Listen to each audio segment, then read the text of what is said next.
youngsters. That's the only audience I had. But I was out there. I put myself out there, developing some leadership skills that may have helped me later in life. But that's what we do for our young people as well, in organizations like FFA and 4-H and all the other groups that participate here. So that's why, as a leader of the state, but also as a parent, I know how important it is for our young people to learn leadership skills and how to be comfortable and to be ultimately part of an organization that'll help propel them to greater heights. So I want to celebrate those as well. But we're going to keep making investments. $35 million this year. We're spending a lot of money here every year, but you guys are worth it. Upgrade to the Chevy Court and Suburban Park. Modernize our stage area, state-of-the-art equipment, enhance facilities. But you know what? There's something else I really like. Isn't it great to go to the dairy bar and get the most delicious, richest milk you'll ever drink? And I'm always a fan of the chocolate milk for 25 cents. 25 cents, that is the greatest deal in America. Thank you to our dairy farmers. But that place needs a little sprucing up. So we're investing $3 million to make sure that we have the very best there outside refrigerated storage. You don't need to know all the details, but here's the bottom line for all of you. Not only are we going to go from vanilla and chocolate, drum roll, we're introducing strawberry, okay? Just want to put that out there. See, great things happen at the state fair. So this is really important to me to know that we're focusing on our agriculture committee, because I'll tell you this about our farmers. They're under siege right now. They are under siege. The commissioner is hearing this. I gathered a roundtable of farmers in the state capitol back in February and talked to them about what they're going through. They are so overwhelmed with the tariffs. They're losing the markets that they used to count on because people are boycotting American products because of the tariffs that are being imposed by President Trump all over the world. The cost of so much coming in from Canada has gone up dramatically. The aluminum and the steel for their buildings, even the shavings, the wood shavings that go into the stalls comes from Canada because that's where a lot of our wood comes for. It's not just for the housing. They're having a huge, in fact, one farmer told me, this is back in February, before it all really hit, he was already having to pay $10,000 more a month for those kind of supplies and the fertilizer than he had before. How are they going to make it? And then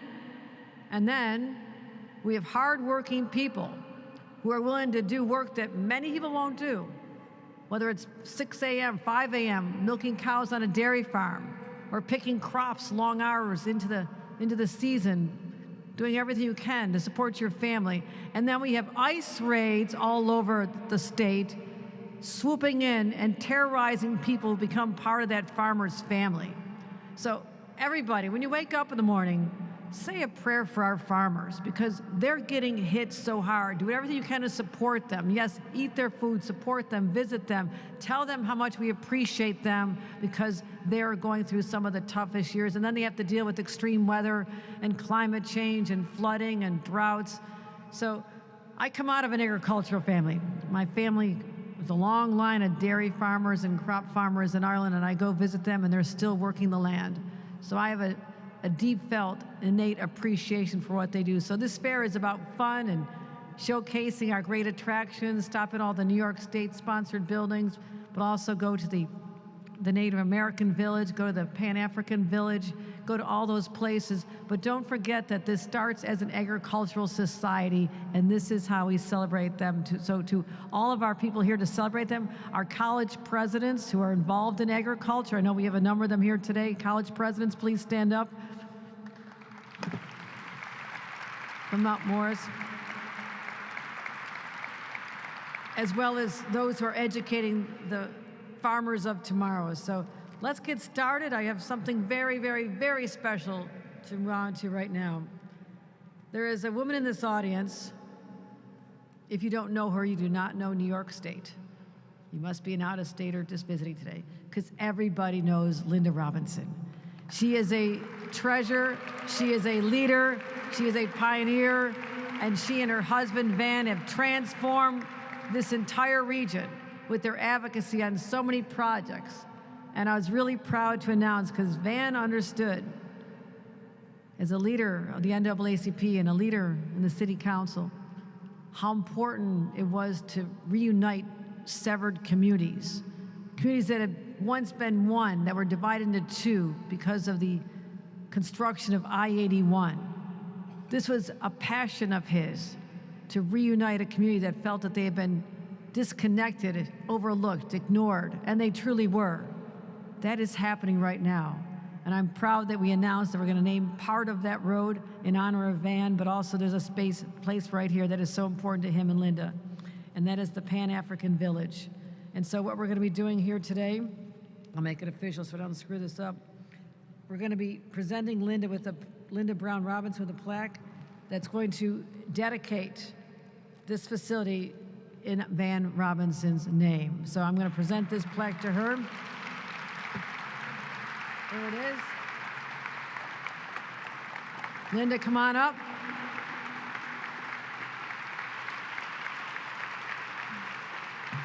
And she. Thank you, David.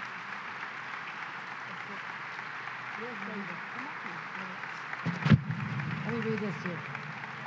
Van Robinson, Pan-African Village, stands as a lasting tribute to Syracuse leader and community advocate Van Robinson. His vision of unity and diversity and passion for the Pan-African Village helped bridge a gap, showcasing the beauty of inclusivity and welcoming fairgoers from near and far to experience its cultural celebration. This one's for you, sweetheart. Thank you. Thank you. I want to thank Governor Hochul, and where's David? Come over here. Commissioner Ball. This vision wouldn't be possible if it weren't for these two people that have been supporters and friends for many, many years. So thank you, Governor. Thank you, Commissioner. Thank you. I know it's hard, right? All right. We'll make sure that gets taken care of. Thank you. And now I believe it's time to officially open the fair. This is Governor's Day, and that means we want all of our elected officials to come up on the stage. We'll cut the ribbon, and then let's let the festivities begin. Thank you, everybody. Ladies and gentlemen, please hold at this time as we cut the ribbon to open the fair. Again, please hold as we cut the ribbon to open the fair.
That concludes our program. Ladies and gentlemen, please go and enjoy the great New York State Fair.